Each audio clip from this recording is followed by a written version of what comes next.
Yes, hello. I'm just returning a call. Someone was supposed to be representing me for this Thursday. Yes, I was appointed to represent you. I can't talk too long right now because I'm on a docket with the Denver District Court right now, but one of my cases is not being called at the moment, so I can talk for a minute. But um, basically, I was appointed. You had David Zen that was originally appointed as your attorney. It sounds like he withdrew at your Yes. request. Um, and so I was appointed. I'm not sure, how much he's gone over this with you yet. But basically, with these extremist protection orders, if you either take it to trial and lose a trial, or if you just stipulate and allow it to enter, it goes into effect for 364 days, at which time you're prohibited from owning or possessing any firearms within just the state of Colorado's border. If you were to step 1 foot into Wyoming, or 2 feet into Wyoming, I should say, you would have all of your gun rights are still in place. It's just within the state boundaries that this order is in effect. It's a civil protection order, so it's not going to show up on any criminal background checks or anything. When the employers would look to, if they're doing background checks and whatnot, with the exception of if you were trying to get a job working with children, like if you wanted to become a pediatric nurse or work in daycare, they do have access to the database that holds this information, but they're usually looking for like people that perp on kids and not gun firearm stuff.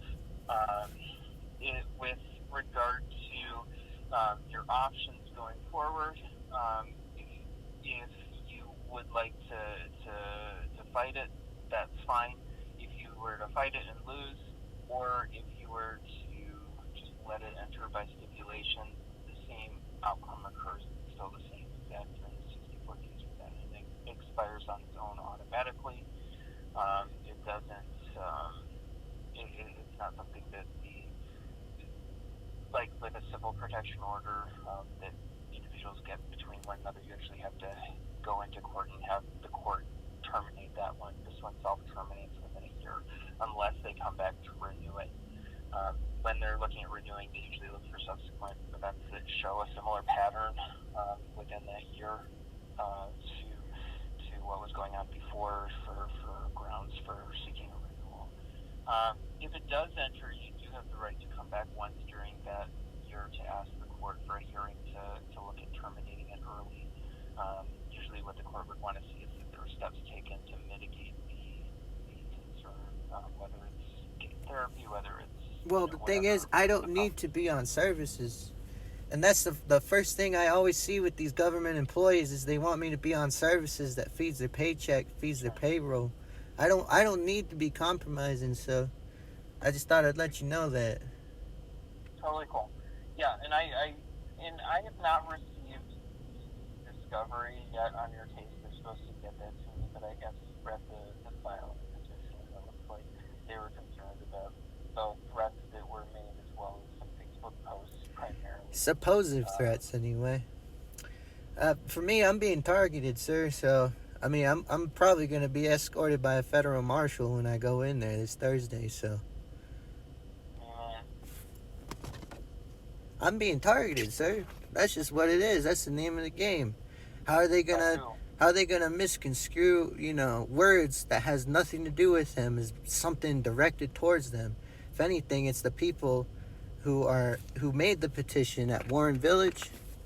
Um, they're the ones that wanted to do it because I have their employee, saying that they endorse prostitution there in their low income single moms housing facility. So Okay, it's but all coming out of there. It's not anything to do with the custody case because I have a different lawyer. But as of right now, it's unsubstantiated, and that's probably why they don't have a discovery. well, I mean, they will just get that to me. I think what it's probably going to consist of are the police interviews with probably your ex girlfriend as well as the staff at the Warren Village, as well as the Facebook posts that they're referencing. Well, And for the most part, like I kind of feel like this is in retaliation because maybe they're doing a little bit more than just housing women in that facility.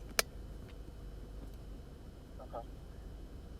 I mean, unless all of Warren Village can agree with what Michaela Wood had endorsed, which was, my ex being a prostitute on their facility, on their premises, I don't think, too many of them are going to raise their hand as far as, like, it being something that's legally justified anyway. And I tried to explain this to the last guy, and he said, well, that don't matter. That's not going to hold up. And I fired him because that's exactly what's happening.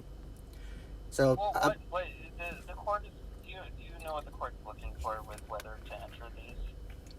what's that? They're looking for a number of factors. They're looking at whether or not an individual has made a threat that that placed others, in fear that you would actually act out on that threat. Whether there's just a pattern of behaviors that kind of support that finding that there's a threat. Whether there's substance abuse, whether it doesn't look like there's any allegations of substance abuse, but mental health issues, whether there are any issues that go to the threat itself, and whether it poses significant risk of harm. And oftentimes, just on the statements alone, it doesn't matter if the other side was in the wrong. I mean, the court is not going to want to go into a whole discussion of whether or not they're allowing legal prostitution in their at Warren Village. That's irrelevant. No, I mean, I have the evidence of it, and then the restraining order came. Well, the restraining order came afterwards, sir. It's not a restraining order. It's a civil protection order saying that you can't own or possess guns because they're saying you threatened people. Yeah, but that's the thing. They interpret it as being a threat when I have no history prior to this whole thing. Okay, did you post on your Facebook I don't know what hive up, but the type of, you can't hive up against me. I know how to take out 3 and 1. I'm geared for this. Oh, yeah. Okay, so they're going to show that, and they're going to say that they felt, threatened by that. But is that exactly what the post had said, though? I haven't seen the discovery, but if presuming that they show a Facebook post that has from you that says you can't hive up against me, I know how to take out 3 and 1. I'm geared for this. I think they could feel fear, and plus, well, that combined sir, if you think that, your ex is saying, if you think that, then we don't have very much to say. Well, I'm just explaining to you what the other side is going to argue, so that you know what you're up against in these cases. Yeah, well, for the most part, I have the ability to say whatever the fuck I want. And that's the one thing I don't hear from any of these lawyers around here. You can say what you want, but if you want to win a case, it's 2 different things. Well, I could say what I want and win a case, sir. I could say whatever I want and win a case, sir. How about that? Does that cross your mind or no? Like I said, I think that you need to have ways of addressing what they're saying, as well as what your ex-girlfriend is saying as well. She said that you carried a gun, and that they'll probably have her testify that she felt threatened by that. So we have to have a way of responding to that. Well, the thing is, I already have her being a prostitute with evidence. No, it is relevant, sir, and I will have to make it relevant because this is criminal behavior. This is whenever criminals are found and they try to get rid of the person who knows they're a criminal. Not about her. Well, of course it's not about her, because evidently it's about how some idiots want to interpret what it is that I fucking say. And to be honest, this is the type of shit that would make someone go crazy, thinking that they're constantly doing something wrong. So, like I said, with a lot of the lawyers and a lot of the CPS people and a lot of DHS, I'm glad I'm figuring this shit out because I work for a nonprofit organization for indigenous rights, and this is exactly what it is that I Do you need. want to represent yourself, or what are you saying? I mean, is that what it's coming to? If you don't understand Well, that, no, I'm just asking what. I mean, it's up to you one way or the other. I mean, it sounds like you don't really want to listen to what the attorneys are telling you. well, obviously, because fucking if I'm told I don't have freedom of speech and fucking you ain't really an attorney, you're just someone who's pushing people through a mesh screen. I'm just telling you what you would have to respond to. It's not about her. It's not about making allegations about her. If No, she's this ain't committing some sort of a allegation. crime, then the court, I posted it. the police can. The way to deal with that, if you believe that she's committing a crime, is to file a police report. And I have, and guess what they did? They took me over there and said you got a red flag. After they called me back about that. Yeah. That's what I'm saying. I'm not being represented, man. These people are trying to take advantage of me. Well, it's a matter of looking at what needs to be proved by the other side and how to respond to that to show that they did not prove their case. It's not about throwing in all this extra stuff and pointing the finger at other people. Well, if I'm not guilty of anything, sir, I can point the finger wherever the fuck I want. It's not a criminal case. You're not guilty of anything in this case.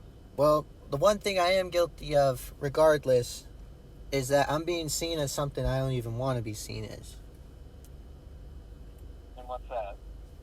Well, for one, legally, an Indian. I don't know what an Indian is, and that has everything to do with this because I'm involved now. Secondly, I'm being seen as a goddamn school shooter. No one's saying anything about shooting up schools. They're talking. Well, why are they thinking I'm gonna be violent then, huh? You can't fucking say that to me. Hey, sir, what did you just fucking say to me? I'm sorry, but that don't sound right, sir. They literally closed down a daycare. I'm sorry. If this is how you're gonna represent me, then petition me off. I'm gonna self-represent. Goodbye.